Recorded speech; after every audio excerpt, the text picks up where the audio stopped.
looking good, Italian Job. I'm feeling good, Tommy boy, and it has been too long? 5 weeks, 6 weeks, something like that. So yeah, I'd like to apologize to our 11 listeners and watchers that we've left you in the lurch for a minute. But how are you doing, man? I haven't seen you in a while.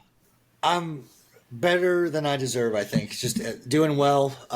Summer's been awesome. So many great things. So many crazy things. It's all the things. So summer's been full of things. And it's been great. And I've, luckily, even though you and I are a state away and, miles and miles away, I get to see what you're up to. And it just seems like you've been doing great. And you and I are very fortunate. Let's take a moment to pause and breathe and realize that we have gifts to count. And some of those gifts involve that there are men that we know through the ether, right? We may or may not have walked beside them or run beside them in the gloom, but so many have reached out and tagged us and made friends with us on social media. And I can't express enough how good it feels to open up my feed and see men accelerating as dads, as husbands, as runners, as ruckers, whatever it is. But to be able to just be one more like in a note of positivity in the social media ether is really, really great. And I was reminded of that recently as a bunch of dudes are out doing like summer mission work and summer service projects and community building. It's like, man, I know a bunch of cool high impact dudes. Yeah. And you're one of them. So I've enjoyed seeing you from afar, and I can't tell you enough how much I miss just being with you, even though it's in 2 dimensions, because you accelerate me. So well done, sir. Well, I appreciate that. I can echo the same things. I mean, it's been an absolute blessing this summer having the kids. Kids are busy, and we've been staying occupied, keeping the kids entertained, and they're keeping us entertained. And I know that you've recently gone on a mission trip that looked awesome. You and I can talk about that offline, I guess. And then I know this weekend, another big event. You're already rocking one of the T-shirts, a Grow Ruck event. Where's this one this weekend? We're heading to Geneva, which is west of Chicago, just outside, and Grow Ruck 50, man. Wow. So, gosh, I mean, this shirt's from 17, which was my first event, and I always wear it leading up to it to remind me how much that shared suffering meant to me, and the men that I served alongside. One of which is Bono. That name should perk a lot of ears up across F3 Nation, and I'm so blessed to be able to call that dude a friend, right? Just from that one event. And so my goal every time I get to serve or am picked to serve on a Grow Ruck is I hope I can live up to that level of connecting men to dudes in their region and beyond in hopes that they come up with the ideas that will solve so many problems that other communities are trying to fix. So, absolutely. I mean, it. I'm preaching to the choir. I'm preaching to the converted. Here we go.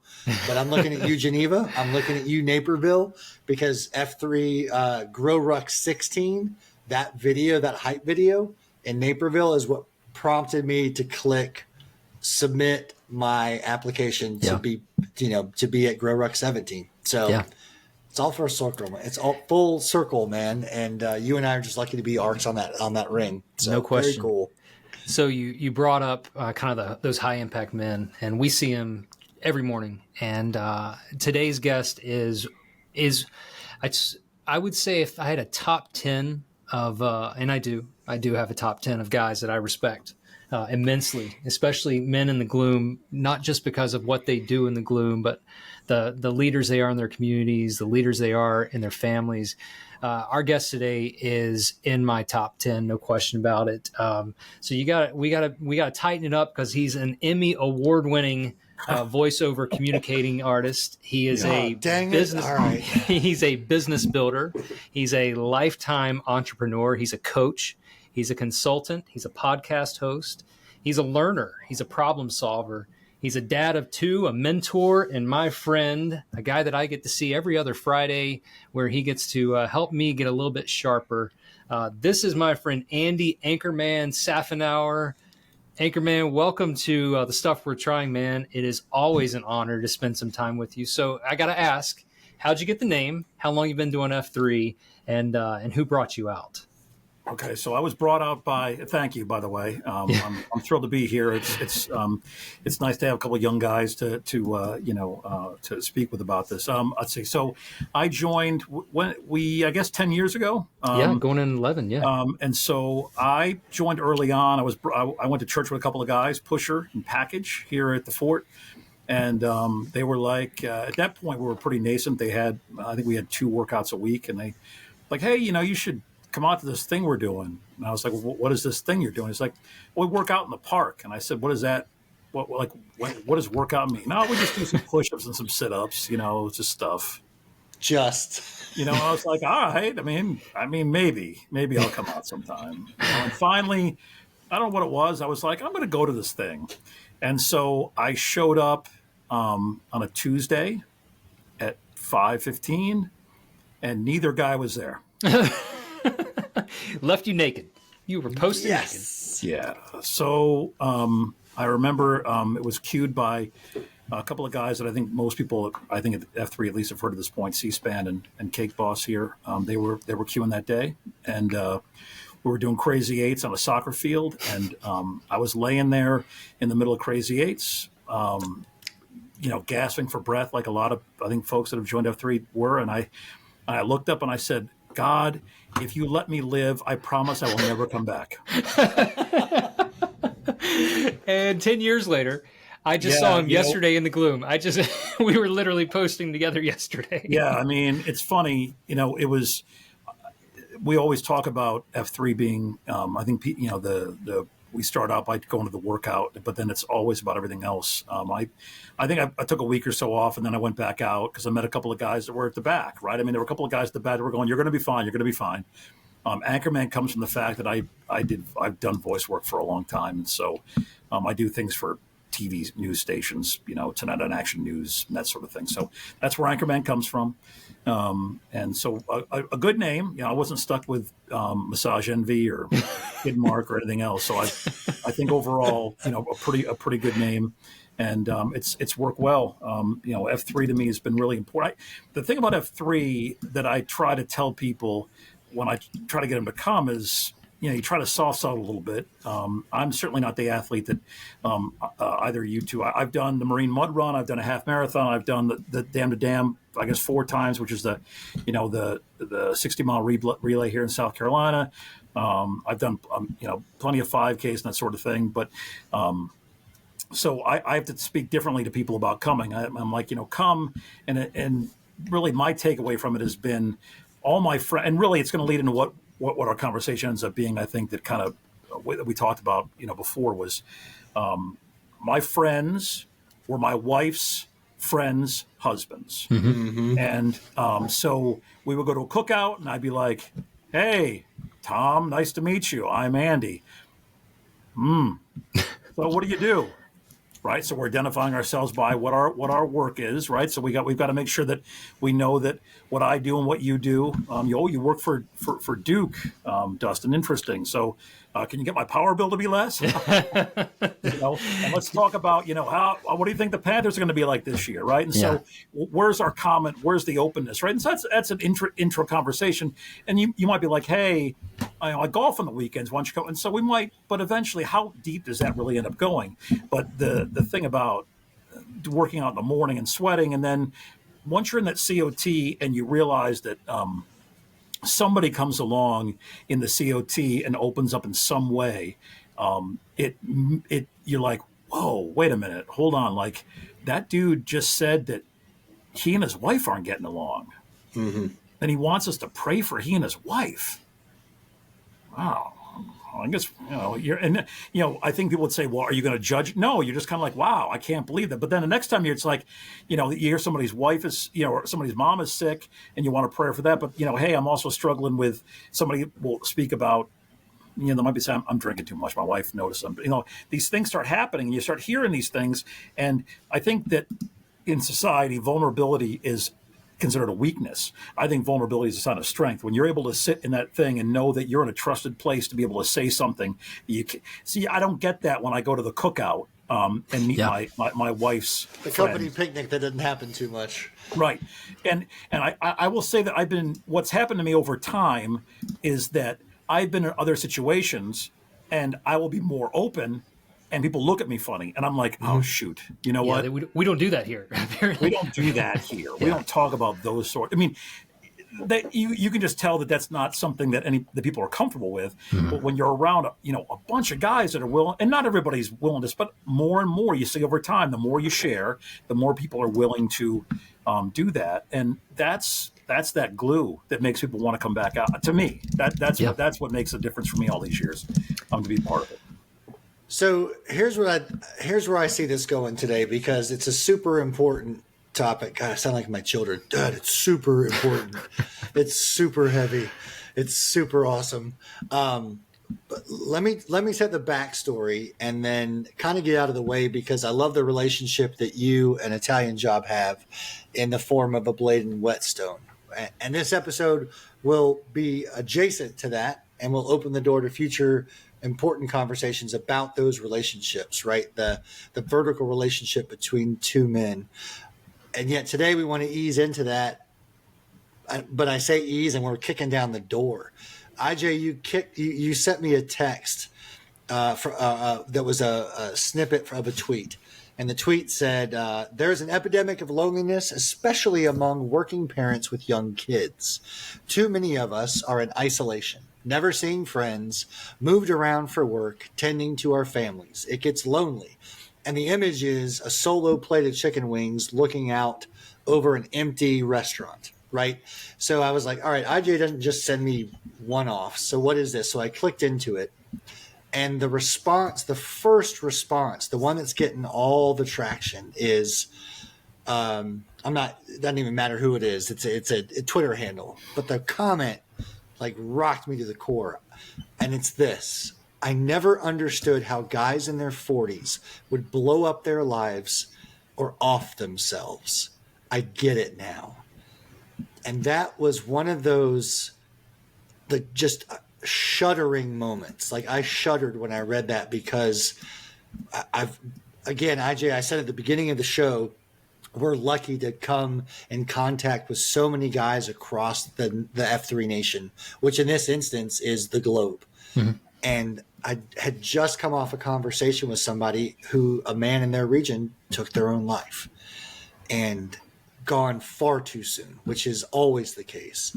So that was my headspace when you sent me that tweet. And you and I always have this weird cosmic relationship of, how are you in my head right now? So this appeared, and I said, wow, I won't get into our back and forth, but what I will get into is, like, I've got the guy that we need to bring on the show to speak to this. And so, Anchorman, you're that guy. Surprise. No spoilers.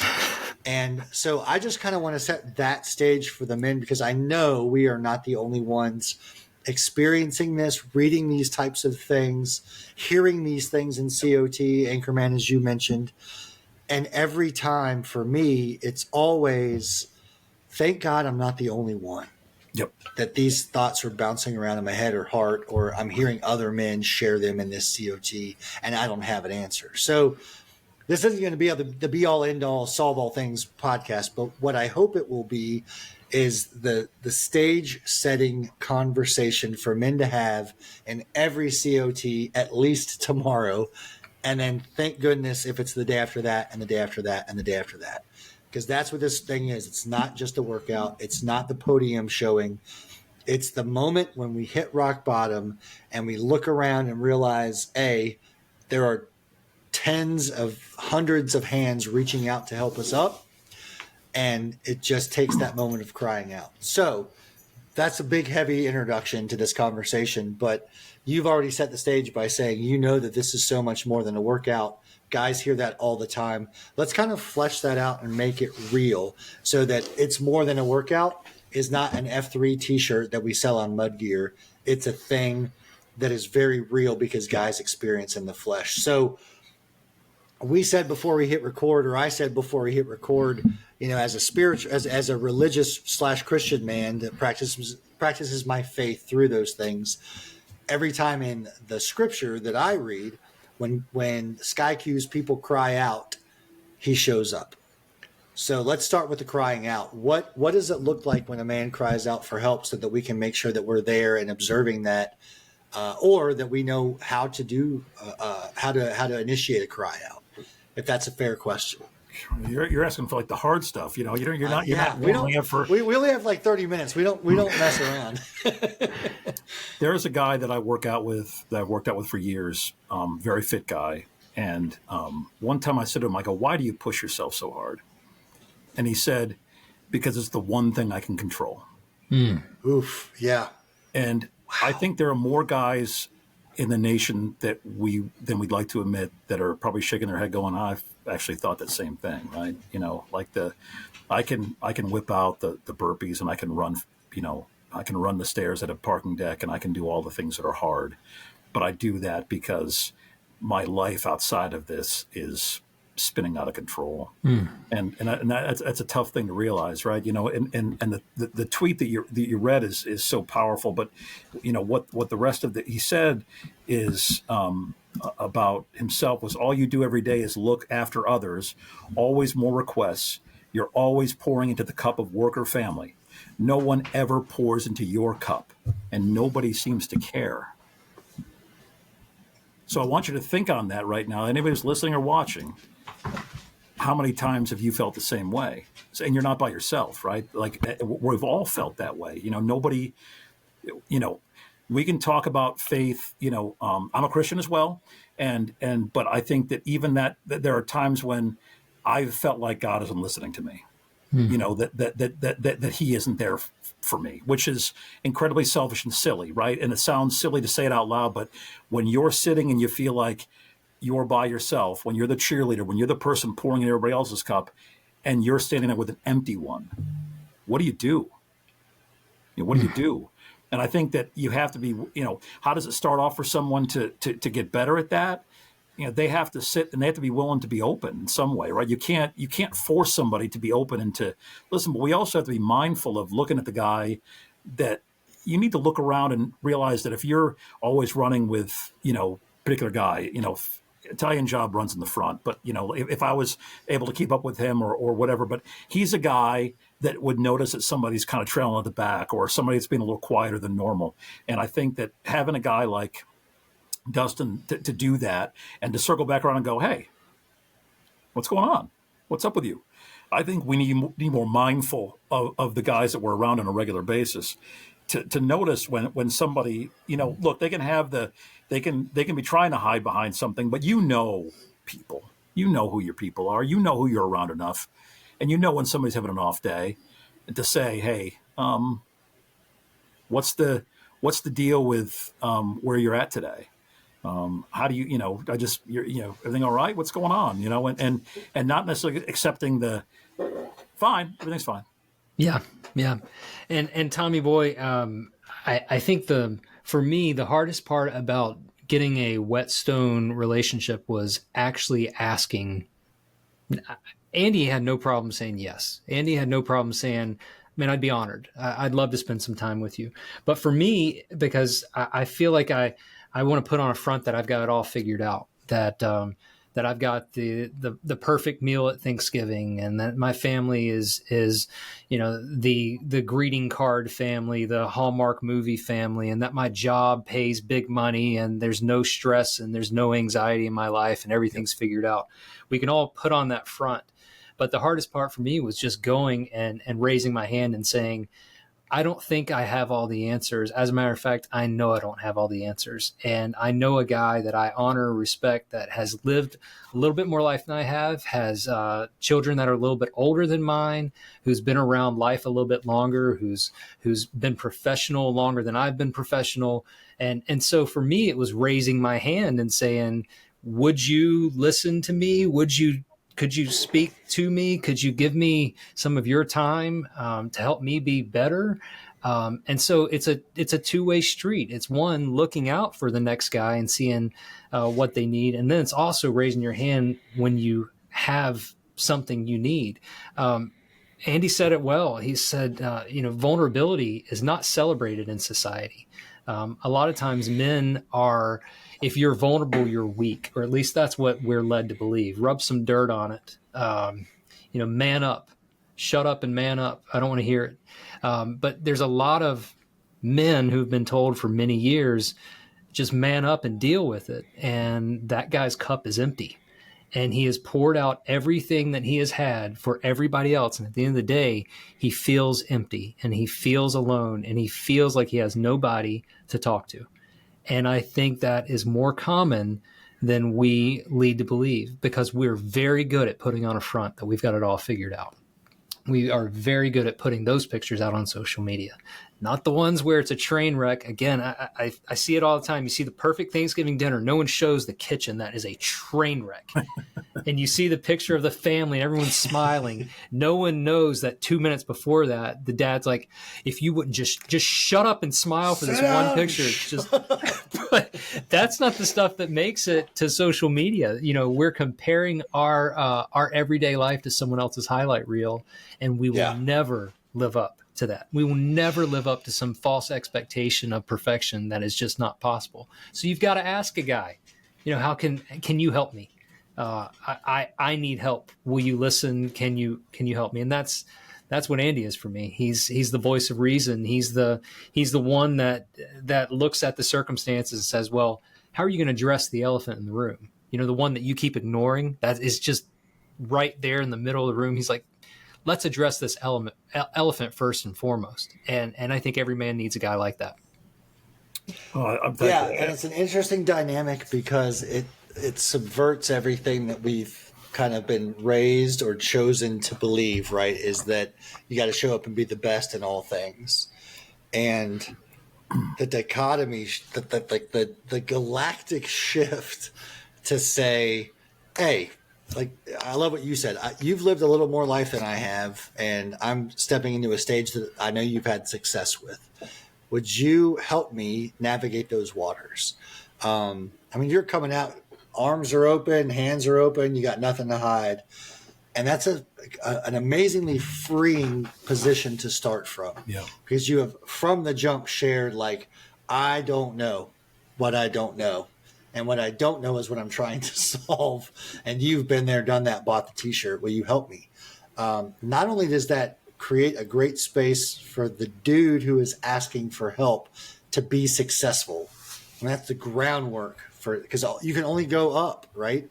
It's also incredibly rewarding and rejuvenating for the guy who has crossed the minefield to look back and say, okay, I'm going to lay this out for you because I love you. Don't step left first, step to the right, and then take 3 paces forward, right? And that just builds a level of trust and brotherhood and all the things that we talk about in a CSOP event, for example. But now it transcends the award podium and steps into real life of, you know why I am a better father? Because I ran with better fathers than me. And that's how I got to become this thing. Do you know why I am a great husband?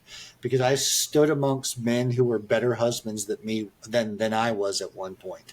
And now I'm here. And that's where I get so excited about the mission of F3, is because these tools exist. These lessons are there to be learned. And all it takes is asking for help. And man, if I had $1 for every time I read this quote, I'd have tens of dollars. But asking for help is not giving up. Asking for help is the refusal to give up. And your family, your coworkers, your parents that are aging, whatever it is, need you to not give up. And that requires asking for help. It doesn't require placing first in whatever contest you sign up for. It requires finding the people who have been there, done that, bought the T-shirt, asking them for help. So Anchorman, as somebody who, as I now understand, has been asked multiple times, what would you say to the dude who's sitting off in the corner of the COT? And obviously it's a circle of trust. There are no corners, and yet we are really good at creating corners to sit off in. What would you say to that man, or what would you wish that what would you wish that they have heard that would inspire them to say, my hand is up, I have a question I don't know the answer to, and I need help? I've always been passionate about going. So I will admit, I'm typically towards we laugh. I've got a guy here that I work out with a lot, Barry Manilow, and we've kept the six safe for a lot of years here at the fort, and I'm okay with that. And mainly because we tend to go to harder workouts, and workouts going to be slower and that's fine. I've always been passionate about the guy that's off to the side and quiet or new or different or or whatever else. I don't know whether that empathy is just something that's with me or whether I just feel like if we want to go back to times when maybe we weren't as cool. I mean, it's hard to believe that as cool as I am now in middle school, I wasn't, know? How's that a thing? I think when you can remember times when you weren't the coolest guy in the room and you just wanted somebody to say something to you. And so I think I'm just tuned in empathetically that way to look at for the person that's kind of off to the side or not engaged with something or whatever else. So during a workout, that's the guy that I want to partner with. When I'm doing, when we're leading off, or hey, we're running this way, or let's do something. And if it isn't that day, it's like if I see that he's a runner that's more my pace, I will say, hey, why don't you and I run together tomorrow? I got to run. I got to get 4 miles, and why don't you and I meet it and do that and step forward, and maybe the guy isn't going to stand up and ask for help because it takes somebody that has confidence in themselves to be able to say, I'm going to put aside a little bit of my own ego and say, yeah, I don't know what I'm doing, with this. I want some. So think of somebody that really is struggling with themselves. But when you look at somebody in the eye and say, Dustin, IJ, dude, you working out tomorrow? Where are you posting? No, I'm not going to post. Well, how about, why don't you and I post over here together? Or why don't we meet at this? Or why don't we do that? And taking the proactive role and looking around you at people. And not only are you going to meet somebody else, but you don't know where you're going to set them on a path to move to that next point. So I always think about both ways. Like it's the encouragement to do what Dustin did to ask me, which I was incredibly honored that he asked me, that you need to be proactive as well and look for someone that is struggling or could use someone like that. And then it's not going to happen right away. But if you do that, that makes them more open at some point, and they can pass that on at some point. Once you get them involved and open, you don't know what you're opening up for somebody else. Yeah. Yeah. So I'm going to jump in because normally IJ and I go back and forth, A question, B question. But IJ, I'm going to put my foot down and I want to ask the same question of you. What was it that you would want to tell a guy that is seeking for the next best thing for not only themselves, but their family, their work, whatever dimension we're talking about in that concentrica? What would you say to those guys to motivate them to raise their hand and say, I would like some help? When we were little kids, our heroes were the superheroes from the cartoons, or I remember how much I wanted to be like Michael Jordan, and he was a hero for a lot of 80s kids. I want to be like Mike. And no one ever says, I want to be like the 11th man on the bench. No one ever says, I want to be the special teams gunner on a football field. They want to be the starting quarterback or the receiver, somebody who gets all the limelight. So when it comes to looking for someone, you've got to look for somebody that you think you want to emulate that guy. There's something about that guy that you want to be like that guy. The thing about Andy is I know him. I knew him through F3 before I knew him personally. And I also knew him as the dad that would be at the kids' soccer games, and the dad that was at all of the marching band competitions, and the dad that was there. He was present, and he was always present. And Andy's daughters are older than my daughter and son, and I know how much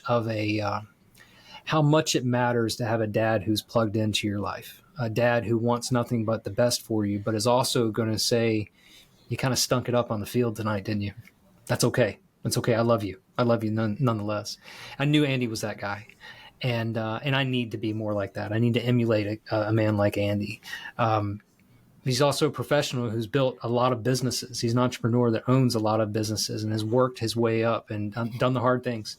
And for some of our listeners, you guys have known, I've worked in the same industry for like 17 years, and I was at the same company for 11 years.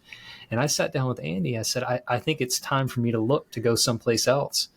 He said, well, tell me about it. and Andy was able to ask the questions that no one else was asking. Andy was able to ask, well, how's that going to affect your family? What does that mean for you personally? How's this going to be better than where you are now? And I was able to walk through those paces because Andy was laying the groundwork. He was shining a flashlight ahead on a dark trail and saying, you might want to look over there before you go too deep. You might want to look over there. So to answer the question, a long way of getting to the point, you've got to find somebody that you admire. There's something about that guy. And Andy said something that really resonated with me. Before I even asked Andy, I asked my wife. I said, I really want to. Smart move. Yeah.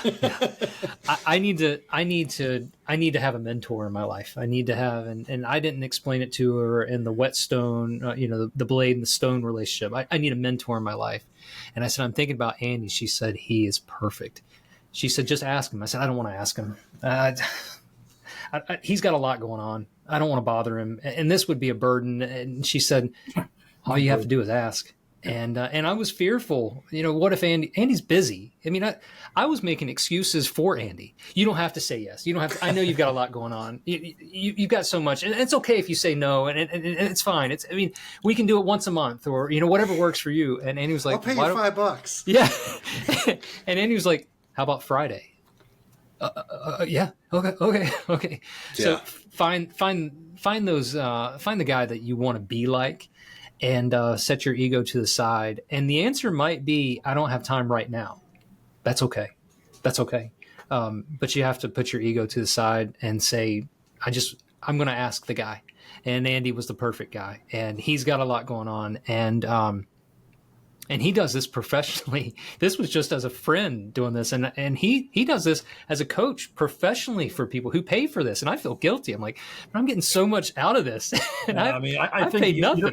You minimize what that, I think that I would say that somebody that is someone like me that, gets asked, I get a lot out of it as well. So it's not a one-way relationship at all. And that's the beauty of what that Whetstone relationship is. And if you're not doing it in your region, if you're not doing that, or you really haven't done that yet, it's time to figure out a way to have that, because it's really a win for for both sides. If I can help you find the next stepping stone, that's great. But along the way, there's things that we're going to conversate about that are going to be great for me as well. So it really is a win-win on both sides. It's not. There's no. It adds, doesn't subtract anything life-wise.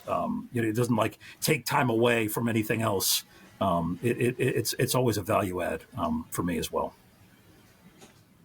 So Tommy Boy, this might be just an advertisement for building those relationships with someone who's been down that path before, to ask that guy. There's a guy in your home region. There's a guy that you saw this morning in the gloom that you're like, he's got something I want. And more often than not, that guy's got something he wants to give to you. And so you just have to bridge that gap and say, can we grab a coffee sometime? Can we just have a conversation? And it's been a blessing to my life, 100%. That's the thing. It's a 30-minute conversation, it's not like you're trying to, you're not trying to solve the world's problems every time you get together. You can get together in an every other week cadence and have a cafeteria with each other and just have a conversation. And we see it more and more here in the fort, where when we sit at Panera on a Friday, there's more and more groups of either Whetstone or I can't think of the other. Shield Locks. Yep.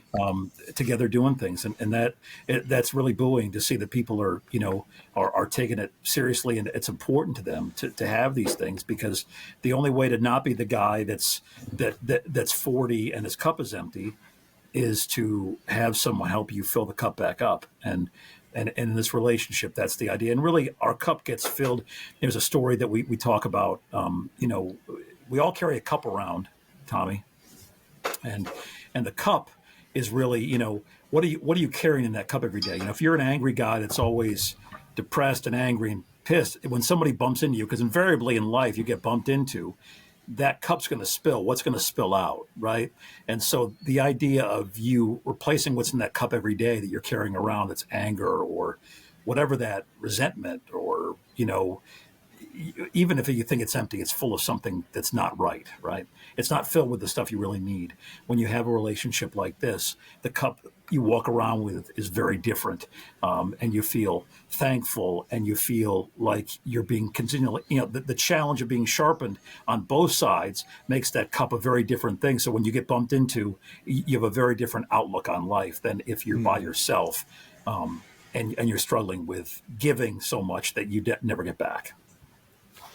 Yeah, I also think too, it's like, I mean, there's so many analogies I could tether to, and I'm trying to think of in my head which one, but maybe it's not an analogy in this instance, because I want the message to be heard by as many guys as possible. And when one teaches, two learn, right? So until someone asks for help, the guy with the answer will never be heard, truly heard.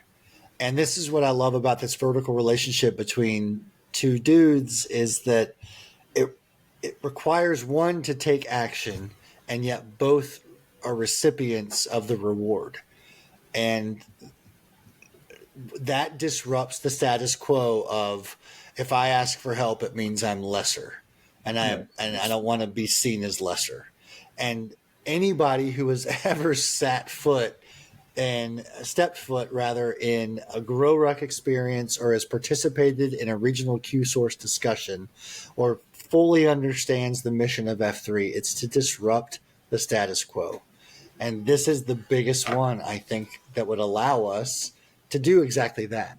Ask for help, hear the ask, if you're the other guy, receive the ask, and both of you are served. And then the status quo is disrupted immediately, because it's not a transactional relationship. It's a betterment opportunity for two men to be a part of. So what do I know? I'm not on the payroll. So, wait, nobody's on the payroll in F3. Isn't that the beauty of this whole We got thing? to talk to the president. We were the big guy now that he's here. We can talk to Frank tomorrow, I guess. Yeah, I guess it's good. Yeah, that's right. That's right. Well, I can't thank you both enough. This was perfectly timed, as is any time, again, that we cry out and ask for help. This conversation was rejuvenating for me.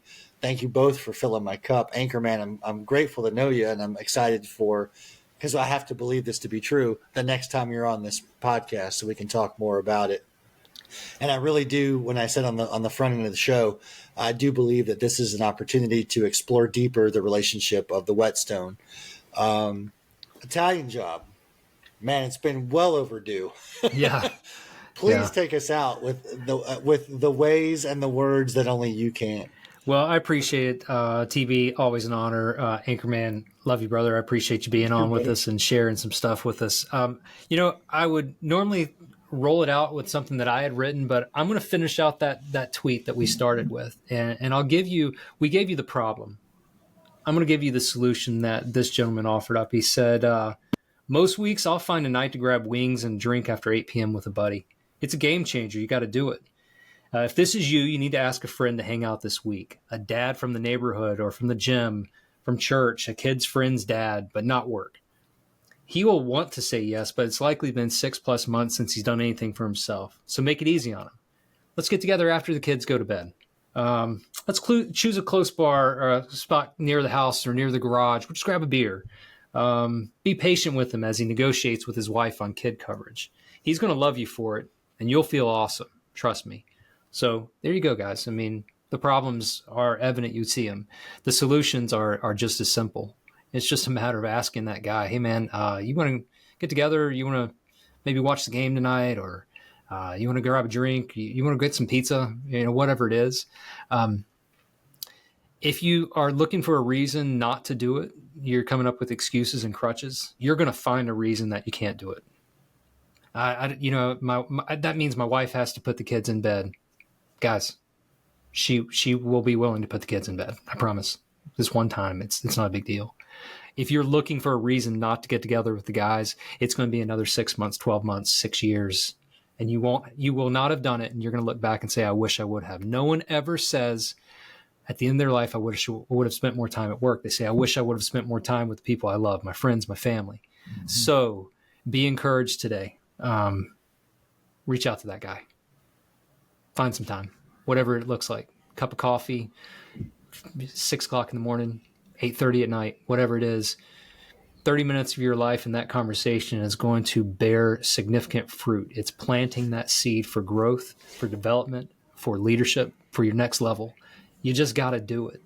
It's going to change your life. So I'm blessed that I've got the two of you men in my life. I'm blessed that I get to spend time in the morning. Any morning I choose to go, there's going to be men out there who are willing to listen, to pour into me, to make me better. And hopefully, the more I learn from men like you guys, the more I can share with men who are just like me, who just need a little bit more help. So, guys, thank you. It has been an honor again today. I know we talked a little bit longer than normal, but this is a big subject. And I love both of you men. Tommy boy, I know you got a catchphrase to close it out. So I will take a sip out of my cup of joy that's right here and let you close this, brother.